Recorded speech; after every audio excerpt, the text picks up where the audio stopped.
San Jose is the most expensive place to buy a house in the US, but it's not the top in the world.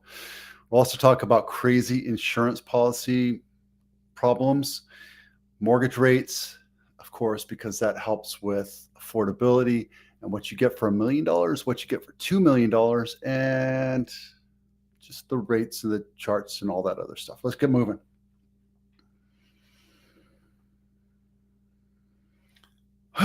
Okay, so this I'll tell you right here. This is the housing is impossibly unaffordable in these 5 U.S. cities. However, it goes throughout the entire world.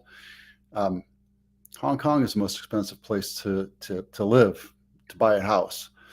The rankings were based on each metro's price to income ratio, which is always important when you're qualifying for a mortgage, just so you know, which is the median house price divided by the median household income.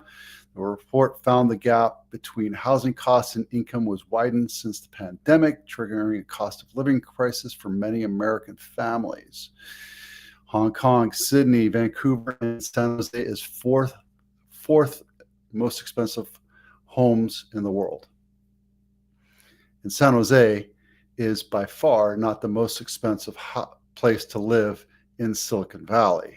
That goes to San Mateo, Palo Alto, Cupertino, Los Gatos, Saratoga. So just think that this whole metro area, which is Santa Clara County, costs about $2 million on the median price. We're seeing houses sell for well over $20-30 million. Crazy. Los Angeles, Honolulu, San Francisco, which is crazy to me, and San Diego. There's 5 places. Funny how they're all on the East Coast. On the West Coast. Just noticed that. The most affordable places to live is Pittsburgh, Rochester, St. Louis, Cleveland, Edmonton, Buffalo, Detroit, Oklahoma City. I'm not supposed to steer, but Oklahoma City, Cincinnati, and Louisville. I know somebody that lives in Louisville. I know somebody that lives around St. Louis. Yeah, well, there you go. San Jose is the top spot. Yay, congratulations.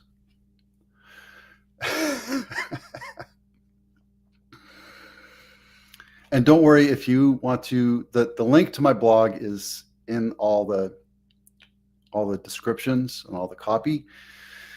And you can go right to this. I have a link right to this article, so you can source it yourself. This lady is a real estate agent down in Malibu, and she, again, this is a link in my blog, so go to the blog.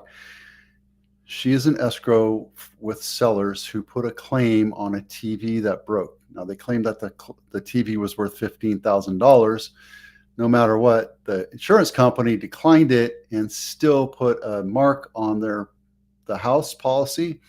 And now that it's an escrow, the buyers are having issues finding insurance for that house. The moral of the story is you have to have insurance, but you can't use it because they put a big stigma on you, and it's kind of crooked. It's almost illegal, but that's the power of the insurance lobby, especially in California. It's getting more and more expensive, just like it is in Florida, just like it is everywhere else. So hold on, guys. There's a lot more stuff to come. I'm not going to play it because I don't think you're going to get the volume out of it anyway. The sound out of it. Today's rates are 6.5. They're actually quoted at 7%, which is nice. They're a little bit lower than they have been over the last 6 months. But if you buy a point, this is for a $2 million house, $400,000 in great credit. You're looking at 6.5% with 0.6% point or 0.6 points. Yeah. So here's the thing about these rates, right? All the lenders are going to put you into a 3-2-1 or a 2-1 where it's low for first couple days, first couple months or year, and then it goes up because they're expecting the rates to go down, and then they want you to refinance. Screw that. Buy the rate down now, put some extra money down, put $20,000 down. I mean, dude, if you can afford a $2 million house your down payment's already $400,000. You might as well drop another 20 grand into points to lower this down to what you can, because I don't think you're going to see anything lower than 5% for a very long time. Your goal should be 5 to 5.5% and pay that sucker off. That's just my opinion. Jonathan Ave, what you get for $1 million? $2 million. Yeah, what you get for $2 million? This is San Jose, Jonathan Ave, not my listing, 4-bedroom, 2 full bath, built in 1961, 2,000 square feet in the Willow Glen area. Now, it's not downtown, but it is walking distance to downtown. You can definitely walk off your buzz by the time you get back home.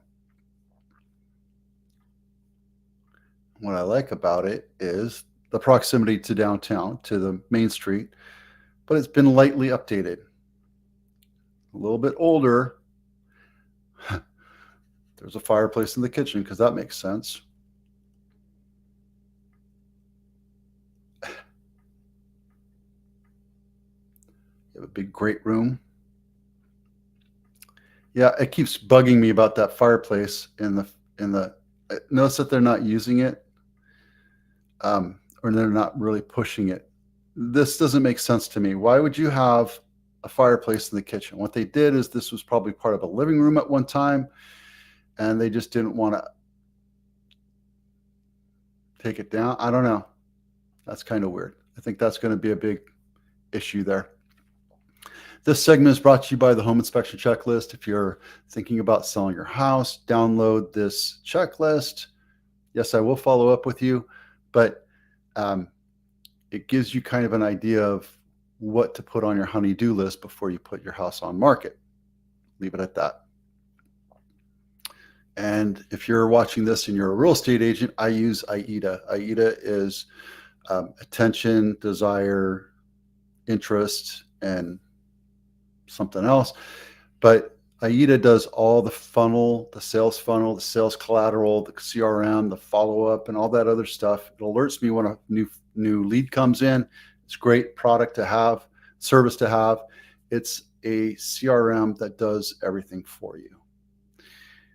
And I know that of all the salespeople I've ever met, maybe 1 out of 100 actually actively use their CRM every day. They live inside their CRM.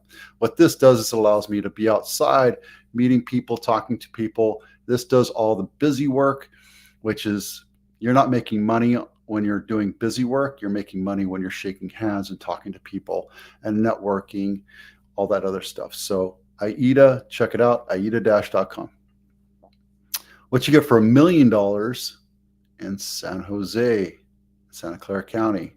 This is 95111, right off of Coyote Road. It's a 4-bedroom, 2-bath, 1,260 square foot, built in 1958. Very bright and airy. Yeah. See, this is what you get when you sell it as is. You can tell that the realtor took the photos. Oh, I feel like I saw this one before. I think we talked about this last week about a pergola.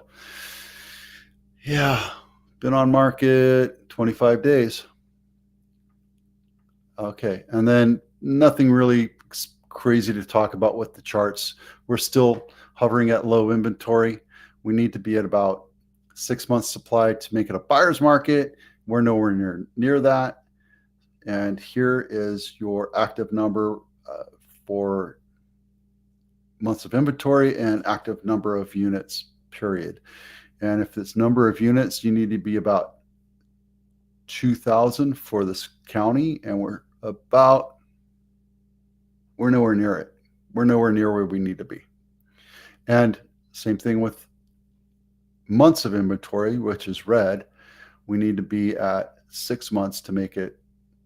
Well, we need to be about here to make it a balanced market, but we need to be about 6 to make it a buyer's market. And we haven't been there since 2008, 2009. And here's the same thing. Inventory needs to be about here, 4 months to make it a balanced market. We just don't have the inventory. It's because rates are too high. There's a lot of people. There's a lot of reasons. I've talked about that before. Anyway, there you go. Went through a bunch of different things. I am looking forward to this weekend. There's a lot of stuff going on. I have my boat crew from British Virgin Islands down in Santa Cruz this weekend. We're going to go hang out a little bit, and it'll be fun. If you have any ideas, oh, by the way,